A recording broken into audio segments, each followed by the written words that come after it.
Well, I did kind of bleat as to having like now to do, so I think we're at a crucial time. Just I come in useful when there's people running their mouths and playing certain games. Suddenly I become all kinds of useful. It's a thing that's it makes me seem like I'm a bit unhinged actually talking about it, and that's how bad it is. It's a matter of I'm very strongly anti-superstition, and also in direct opposition to people who are deliberately deceitful and actually reaching for evil in their attempts to gaslight. It's like I'm very pragmatic, but it's a matter of you wait until people are really running their mouths and trying all kinds of, in essence, power plays, and you're like, come on. But there's certain people out in the world that sort of manipulation works on, and it's a matter of that will reinforce certain conditionings and things like that. It's like there is such a thing in the world as you call it magic, call it voodoo. It's out there, and there are a lot of people who are actually in the grip of it, and it works on them. It's like, I'm a sales professional. I know there's one born every minute. That you can actually charm with spiel and tap into just raw emotion by making the right word associations in a format where you are unopposed, i.e. in a speech or even a YouTube video. Get to cast your spell. There's a lot of it, and then it's like, John, you sound absolutely crazy talking like this, and I'm like, no, you're up against an enemy that operates in this way. It's like they attempt to use witchcraft, and it works on certain kinds of people. Like, it's everywhere, and it's a matter of like, John, are you? And like, no, look for it in action. The lying, the deception you see in it. But the thing is, the thing I point to is the reason why I touch upon this is the worst witch of all is outrunning a mouth. The worst witch of all. You can call her whatever you like. You can call her the former First Lady of the United States. You can call her Big Mike. You can call her Michelle Obama. But have you heard the way she ran her mouth? Was it yesterday, day before? She went with what's called, she's actually, her approach was something called negative closing. It's like, who might she learn that from? It's a cunt move. I learned it from Robbins, Anthony Robbins, Tony Robbins. What? Yeah, I actually got paid once, paid wages, to listen to 2 of his lectures a day for a week once at work. And he outlines all the sales techniques for closing a sale, trying to close a sale. And there are simple, straightforward ones, and then there's more powerful psychological tricks that work as people don't understand this. A term he uses was pattern interruption. People don't understand what that means now. They think it means just not letting someone get to the end of the sentence. No, it's to abruptly, using the power of shock and surprise, abruptly wipe someone's mind. So they forget what you were talking about, so you can start with a clean slate. And it's like, what's a good way of doing that? Shocking someone. So you'd be talking about a topic like this topic, and you would just straight up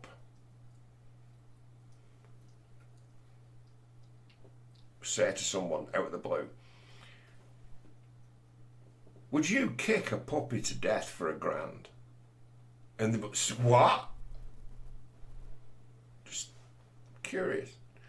And it'd be a matter of you would leave someone with like, we were just talking about buying a car and you just asked me, but the effect, the desired effect, as to where it's obviously a joke.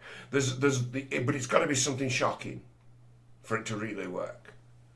So I think that the Tony Robbins example was, would you eat a ball of termites for $1 million?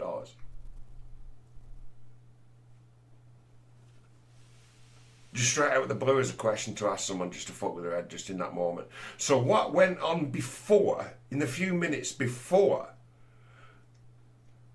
they've just forgotten the complete train of thought as to what they were talking about. And then suddenly you can start negotiating again from a new position. And all you had to do was cast a imaginative spell to wipe the slate clean. There's a million ways of doing that, and some are really funny. You can be endlessly funny in that moment as to how good are you at just flicking a complete tangent and changing the subject to something that's shocking even. Common variation of that is that you just throw out the name of a female famous sex symbol and say, would you? And they go, well, yeah. It's like, well, I don't know if I would. And then in essence, sell it straight up and then unsell the imaginary. It's like baggage and all, you know. Kids aren't going to be happy when you turn up. That kind of that works brilliant. It's like suddenly you've completely lost the track of what we were talking about, and you're off now into just some kind of pervy, funny adventure in your imagination. There's a million ways of doing it, but it's a matter of change the fucking subject right now. Make it stop and start it again. How do you do that? Shock the system. Power play. You've got leverage if you're a sales guy, you see. The guy likely wants the car. Just doesn't want to pay what you want him to pay for it.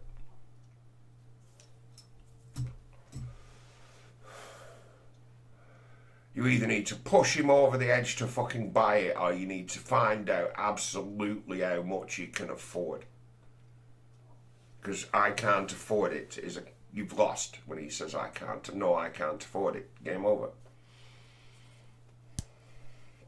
But you have got leverage because he wants to buy the Ferrari. Now, this is a trick that Michelle Obama's playing, and it's in my past, you will have heard this story if you've been following me from the start. I always give the example of the negative clause. And I've heard this come from quite a few Democrats. Just in passing, AOC used it about 6 months ago. A negative clause. And it's like you're in a Ferrari dealership. Everything you've got in there is costing top buck, top whack. You want people coming in and buying your shit because that's what they want, right? Someone comes in and makes a serious sniff after one of your cars, goes on a test drive, and then starts to play games with you. Ask questions. Reveal doubts. And you say to him, well, maybe you're not a Ferrari kind of guy. Maybe you'd be better suited at that Kia dealership just half a mile down the road. There's the door. And if you're going to sell it, you will sell it at that stage. And if he walks out the door, he walks down the road with a real bee in his pocket, that cunt said that and then that works on him for 24 hours and he comes back with cash and buys the vehicle. If he's got the money.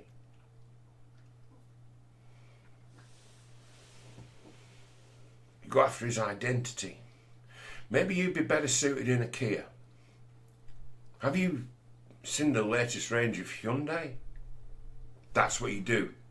It's like, don't waste my fucking time. I can sell this. I'm the one who's got the scarce item. You're the one who's got the money. And hey, loads of people have got money, mate. Negative clause. You can do that when you've got leverage. A Ferrari is massive leverage. Right? Massive leverage. Saw Michelle Obama last night play the "Maybe You're Not Ready" for Kamala Harris. Maybe the truth is that the American people are just not ready for Kamala Harris. She's ahead of her time. That's a negative clause. You're just not good enough to vote for her. It encroaches towards, well, if you're so ignorant that you can't see this, we don't want you. And he'd be like, you can't attempt to do this if you haven't got any leverage. They haven't. It's like the entire premise of what has now become that Democratic campaign is a pack of lies. It's that Project 2025, which is in essence an upscaled version of my Magnum Force theory.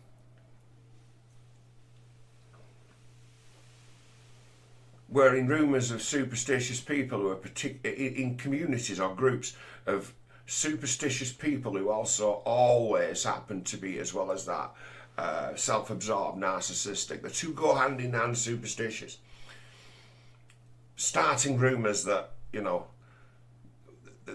people in the gay community around Manchester who end up found in the canal, dead. I started a conspiracy theory that the police were doing it. And it was straight off the pages of the John Milius written Magnum Force. And I call it my Magnum Force theory. And it's like, it's still the thing. You'll still go, every now and then you'll see a video pop up on YouTube saying, is there a serial killer? Is there a serial killer? And it just be no. It's like they're a group of highly emotional and also often super depressed people who last thing at night they get all their hopes up and get full of drugs and have a drink and get all like gladded up, and then next thing you know, I suffer a terrible disappointment, and some of them take their own lives. And also amongst them, it's like if you've got people drunk and dysfunctional, just like you've got in any other part of Manchester, sometimes there are altercations. And if you're having altercations next to a fucking canal, sometimes people end up in a canal. The instincts of those kind of people as well would be to not to fight, but to reach for the right and nearest weapon. And that's how I think. That's how I think when it comes to, oh, hello. So it's like, yeah, I'd throw it in canal too. It's like the conspiracy theory only works if the LGBTQP plus community of Manchester is whiter than white, innocent as angels. So the conspiracy theory actually would reinforce that illusion. We are victims. We are the good ones. So it's a conspiracy theory that to them is they can't resist it because it makes them feel good about themselves and important. Seriously, they love it. They have to repeat it. It's a trap. So, I mean, be a decade ago now that where I formulated that, right, and leaked it. Still hear about it. Is there a Manchester serial killer preying on the gay community? Like, yeah, I made that up. I knew everyone. I knew that the group of that there were a community in the world who'd have to believe it. But because it covers for a terrible, terrible multitude of sins of who the real killers are. Or if there is any real killers. Or a strand of hope for those who knew those were dead by way of, maybe he didn't kill himself, maybe it was foul play.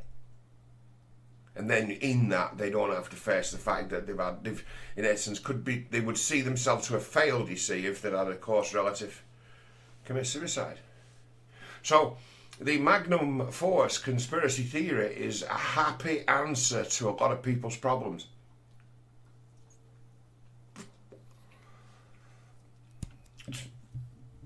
Understand the pattern, so just fed something in, understanding what the pattern would do to it. Understanding the machine, so you give it some information that it wants to hear. And it has a life of its own. It was just straight up, it's like I just adapted Magnum Force to...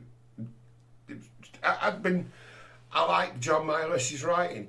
I think he films things like with Death Wish, the Death Wish movies, and the Dirty Harry movies.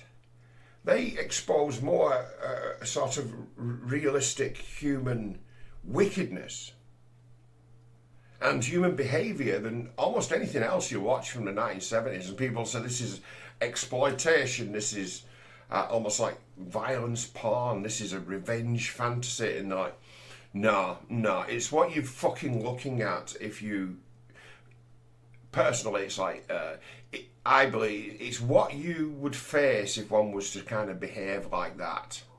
Eventually, you are going to always, it sends the message that to people out there, like muggers and the like, that was muggers, 1970s, New York, that one day you might try and mug the wrong guy and he kill you. And that actually always be true. Always be true. Doesn't always have to be the same guy. It doesn't have to be, Charles Bronson.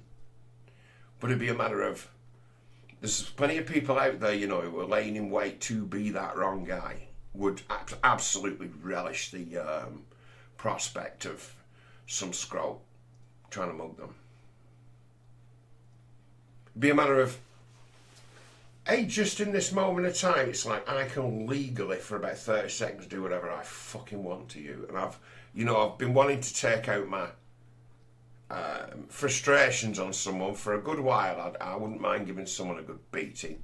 And it's like, these people in the world lay in fucking wait.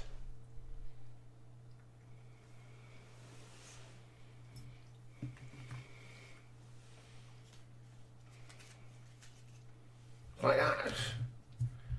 I could tell you stories of characters and other people I'm not wary of, but would see the value in certain situations as to if it's the right thing to do to reach for violence.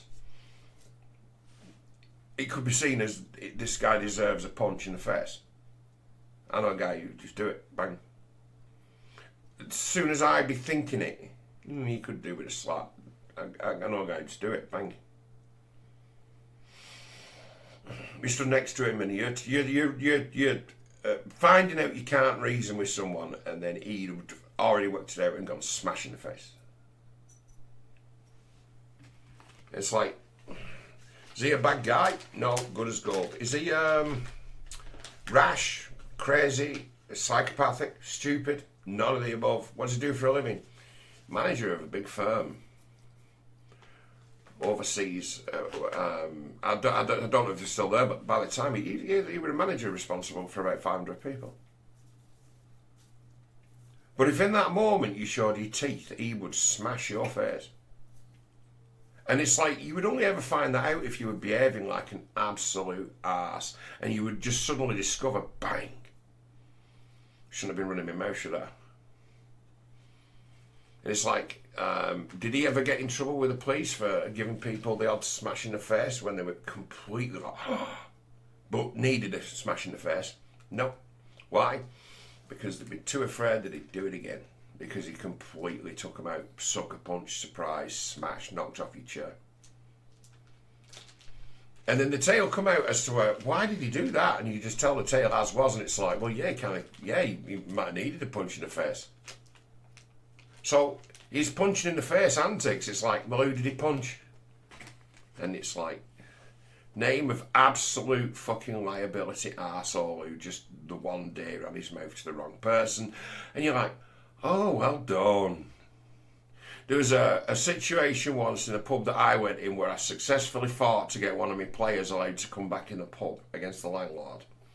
And one of my players had given a proper kicking to a sort of well-known real arsehole who had a bad name for abusing his ex-wife, who had learning difficulties, and a bad person.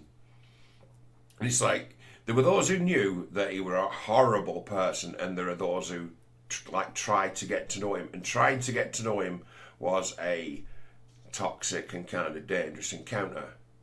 Basically, you're being shit tested off someone who's like fucking Fred West level fucking nutcase. But he's not doing anything to a man. Be very dangerous to women.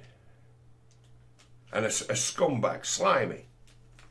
And he ran his mouth, said something funny to one of my players, and he gave him a good hiding in toilets. So, lad who plays for me, who's a very important player, very important to my organisation, I can't have him being bad from our fucking command centre and headquarters. That's a bad vibe. We don't need that. So I went and had a word with the landlord and told him everything I knew about the guy. And he was bad. And my player was allowed back in.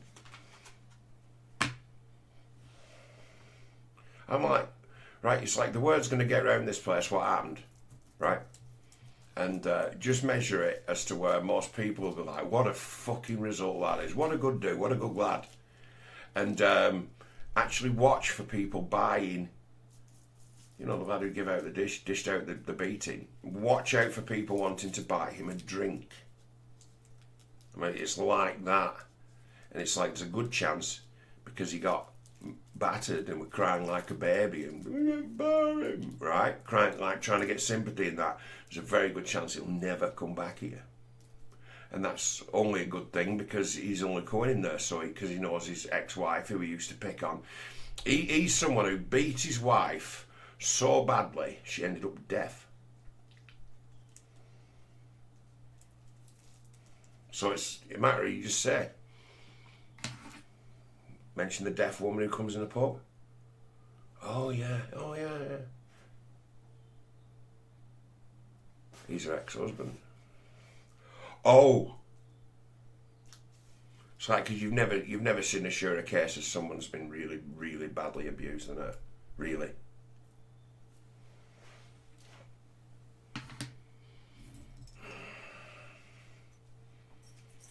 Oh. So it's a matter of, there is comeuppance in the world, but it usually takes the form of, I've been waiting to give someone a fucking belting for weeks, months, years, and here you are in fully deserving of one.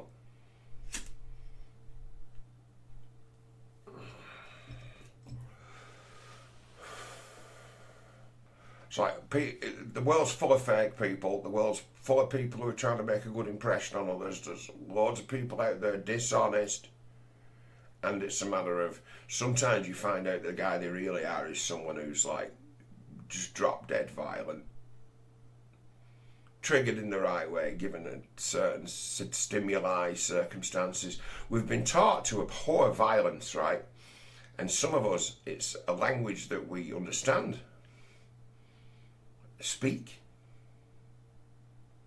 and is everywhere anyway. If you deny the threat, the constant threat, and the constant use of force, whether it be real or imagined, it's a big feature of what the world is. The state uses force, gives itself a monopoly, and decries its use elsewhere. Violence is a daily reality for a great deal of people. But, suddenly uncouth. You take violence out of the world, make that the ultimate sin, and then suddenly tyrants that are about fucking 5'5" no longer have to fear violence. Suddenly your violence becomes their weapon. And they do whatever they fucking like. And it's like, why? It's like, because no one's yet had the guts to teach him the right fucking lesson. There's many a person in the world who is cruising the world waiting to tap on the wrong person's shoulder and get knocked the fuck out. And say, what a situation. Can you imagine, right? Last time there was an election in America, because this is about two subjects. Foolish MP getting himself in a situation where, hey man, you know what? You acting the goat in a high street in Frodsham, but that bit where you get to run in your mouth, it looks like the way you've worded things in your statement, it was you put the guy on the ground.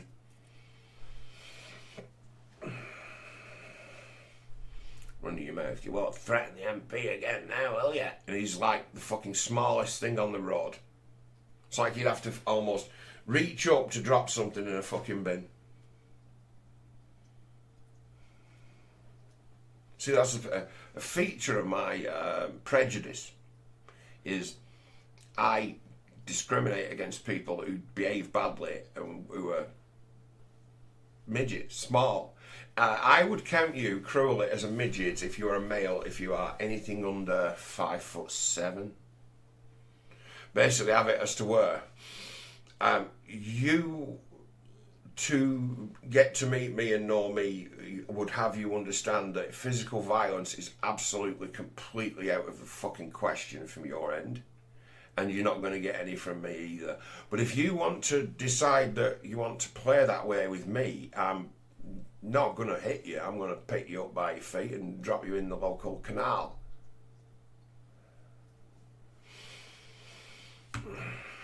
Size up whether I can fit you through a fucking window or get you in a wheelie bin and tie the lid on it and fuck off.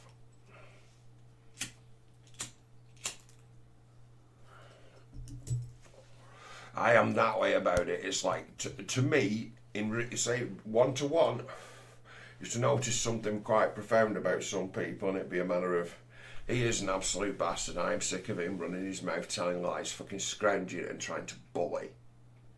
I'm like, it's weird that he's never been like that with me. Who's telling lies here? And it's a matter of, oh no, they're being completely honest. The person that I know is a coward and utterly submissive. Understanding that the tools of his trade that work pretty well around other little people and women don't tend to have a positive effect on me, so there's no need to use them. So instead you would just be a bit of an arse licker who is sheepish and wouldn't say anything to fucking anyone.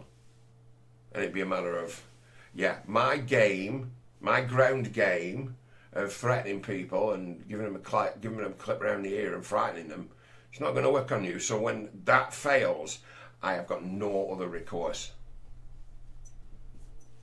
I have to be submissive. And it'd be a matter of little tyrants like that. It's like, yeah, there's probably something akin to the sort of vibes that an old strict school teacher might have had around people who, oh, so now you're going to start mouthing off like you're a hard man. Okay. I don't mind it so much when thugs do it, large thuggish people. It's a matter of, well, thing is, it's like anyone's allowed to take you down, mate. Someone bigger than you is going to come and get you. It works. And then when the big lad gets a bit of a stove in for being a bully, everybody cheers. But it's a matter of when that little guy has been running his mouth and the big guy decides to just pick him up and just go woo, woo, woo, woo, and just let him go and fling him. And he go through like a butcher shop window, and he really hurt quite badly. When they get it in court, and the victim's 5'5" and the perpetrator's 6'5", who's going to side with?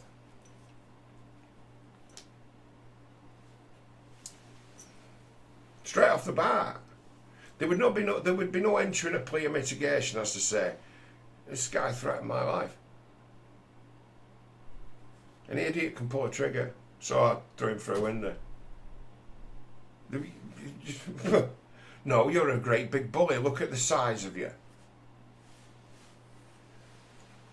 It's like there's more than one set of socially disruptive rules of political correctness, and that is that the old black and white thinking, no tolerance of violence, has already decided who the victim and the perpetrator is in a coming together or fight or altercation, skewing the reality of the situation. Whereas the person who's needed a punch every fucking day in their life they've drawn breath, when they receive one, be seen as a consummate victim based on the fact that they are a little shit running their mouth. So they turned what they should face most days for behaving the way they behave, or once upon a time they've had to change their attitude. You'd be amazed how people change their attitude when suddenly they're afraid again of crack. I know, fuck me, I was raised like that. Oh, so that's your attitude. I'll sort that out. Bang. See what happens when you do it again. It's like the world used to dispense such lessons. Short, sharp shocks. Bang. And now it's moved away from doing that, and now it says,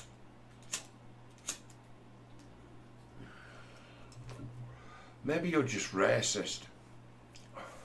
Maybe you're just a sexist. If you think of the implications of being these things, it makes you in essence completely self-destructive, because if you carry those attitudes in life, you will not make many friends, because you're not addressing people properly. You're not seeing people as people. You're seeing people as members of homogenous groups, and reality will always smash you in the fucking face. And if you seek homogenous groups, or you see homogenous groups, and you run your fucking mouth like that's what people are, suddenly a homogenous group might just gang up and kick your ass and prove you true, doom you to be validated in your bigotry, where you've got a real fucking malfunction then, haven't you?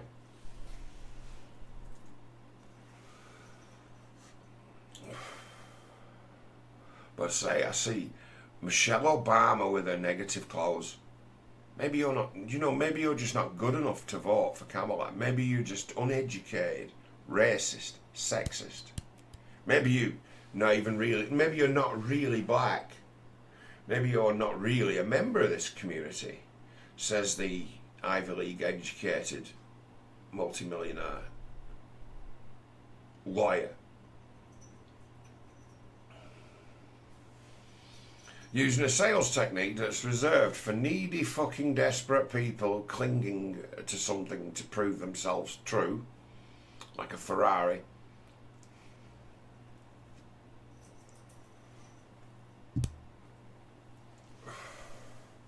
Making the case that to not do as one's told by one's betters makes one less than human, and shames one. And it shames one based on their skin colour and the gender they were born, male or female. It's funny how there was all different kinds of genders, and then suddenly it gets stuck into those white men, and then gets stuck into, as Obama called them, the brothers. Like, fuck you, the brothers. Something's got to be done about the brothers. So then it becomes a matter of calling black men who aren't going to vote for Kamala Harris sexist and like self-hating. He runs with that, and then a couple of weeks later Michelle comes along and gives it the, maybe you're not good enough to vote for Kamala Harris. Maybe you're not a Kamala Harris person. You're in the wrong place. You turned up at the wrong rally. Kia dealership down the road. It's like, you run that game with no leverage other than I'm going to use black people's skin colour against them to shame them into voting the way I want them to vote in an election.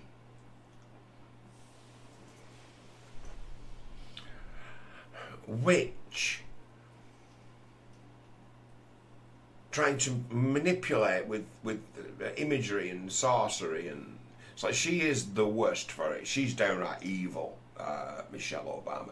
She doesn't know she's evil, but she is. She's downright evil. So you listen for the way that she snakes and manipulates, how she pivots from I to we, the terrible lies she tells, the stories that she comes up with on the spot. Oh, she's as bad as Barack for just making shit up. Relatives that didn't exist, retelling other people's experiences read from in fucking books. She is a piece of shit. Now you throw that piece of shit up on a stage and tell her again how brilliant she is, like they always do. And that's how she runs her mouth. And then no matter what she says, you've got a captured media who now, they must have guns to their fucking heads, who will be writing glowing praise of the inspirational, and these people who'll be saying that she's brilliant and inspirational be very rich white women. It's like these guys are fucked. It's like they fucked, and it's like they can be taken apart, but they're so dangerous. They are. It's like they're so dangerous. They're willing to be so ruthless. They're willing to tell any lie, and then when they get caught lying, they say, "Oh no, it's your fault. You believe in us. It's your fault. It's your fault for believing us. You should know better. Politicians always lie. They all do it. What's your problem? You voted. You'll have forgot this 3 years' time when it's time to vote again, and by then it's like we're just going to lay on the bullshit again as to we're going to be on your case because you're a white guy next time round. So we'll give you that level of emotional abuse, and then in doing that we encourage all of our supporters to use exactly the same techniques on you as we do, which is the part of why you've now got a viral and toxic and dangerous social justice movement. But Obama recruited it and taught them all kinds of new tricks, and here we are. Pimps? See, I don't like pimps. The Obamas are pimps. They are a couple of criminals. Won't be surprised down there if Michelle has got some Wiccan shit going on or something like that, as to where they always have to find a way of somehow calling that kind of behaviour magic, because it's unconscionable, dishonest, fraud, lies, evil, false witness, sin. So they always have to find something else to call it. It has to have a name. What does she call it? How does she justify running her mouth the way she runs her mouth? She might call it magic, I don't know. I'm not sure yet as to... Oprah certainly would, though, wouldn't she? With her being a new age psychic. Mother Earth. It's like these are truly dangerous people. Truly dangerous people if that's the way they're going to talk, because of the people they enable. They are teaching tricks to the choir. They're not preaching to the choir, they are teaching advanced tricks to the choir. It's like when truly that NPC thing, awaiting download. Barack Obama, Michelle Obama campaign is a download.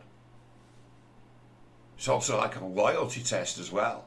Sometimes they're even in the way, have to be in their way divisive to, to radicalise the troops, to get rid of any flim-flam, to get the ranks of zealots to knock the rest into shape. There'll be people out in the world being bullied right now. Bullied right now by members of that campaign trying to get the job done. And we know what the technique is now, don't we? Dehumanisation. It's like, you think that's going to work? And then as well as that, a radical core who in their own little mission will set about election fraud. Their own little mission. I'm doing my part.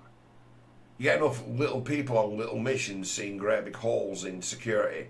There won't be so many this time as there was during COVID. They all make it their own little mission to steal an election, and enough little people on their own little mission steals it for you. It never comes back to you because you just inspired it. You didn't conspire. It's like, this is what I mean when I'm talking witches. They'll fucking enchant people out in the world who don't know them and have them do crimes in order to meet their ambitions out of fear of being like murdered by the Manchester Magnum Force serial killer. The shit they're talking.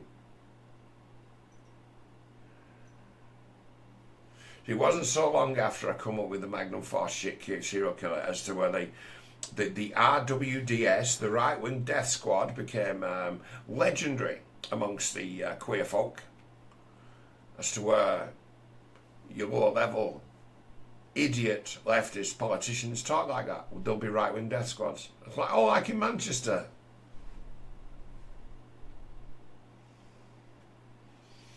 It's like, all right, off the pages of John Milius, Magnum Force, right wing death squads.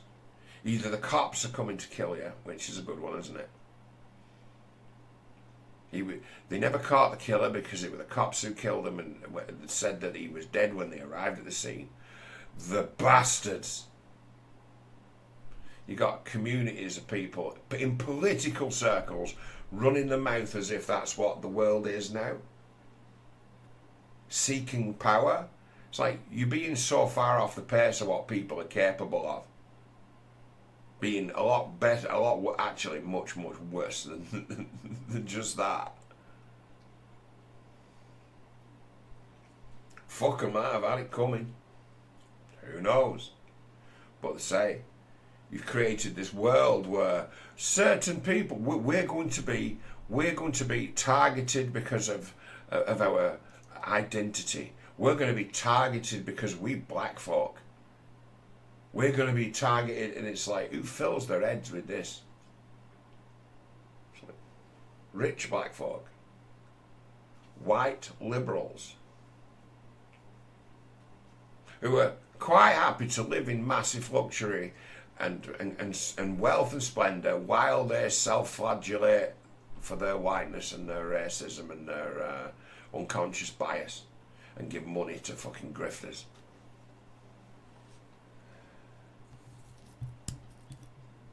Like, what an alarmingly impressive money spinner leftist woke witchery be. Massive. Loads of money to make. As long as you've got people out in the world who are in their way abused, you'll find an audience for your bleeding heart rhetoric.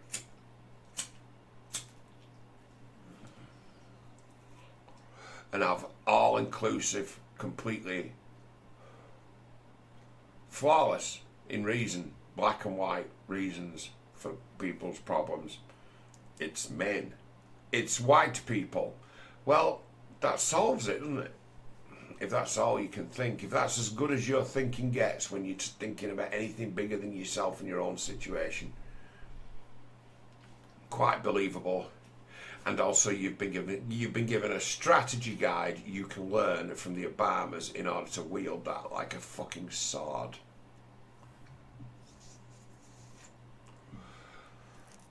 No one's been keeping an eye on this side of it, really. People who keep an eye on it from that side of it is to say, man, this is sorcery. Attempted, this is real, top of the end, fully trained narcissist pimp shit. This is not actually dissimilar from the likes of the things that fucking Tate does.